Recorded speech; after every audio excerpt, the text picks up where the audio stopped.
میگه خواهر کمبغل داریم و خدا تو را زنه، تو نخوا که خواهری تو کمبغل باشه و تو با فخر کنی که مال من به زکات رسیده.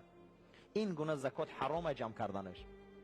وقتی تو خواهری کمبغل داری، وقتی تو دادری کمبغل داری، وقتی تو اکای کمبغل داری و با فخر میکنن میگن که من زکات من در دادری کمبغلم دادنیم. وای وای، تو چه خیلی جوان مرد شدی که مالی تو با زکات رسیده و یزنه قطی خواهری تو فقیره، فرزندکاش فقیرن، میگه همه را دستگیری کنم. جمع کردن مالی تو حرامه وقتی او فقیرن، تو اول باید او را سیر کنی.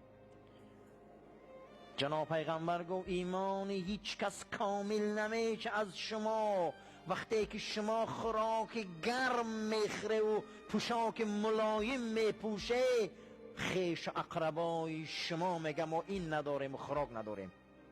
ایمان شما کامل نمیشه. شما جار نزنی از اون نماز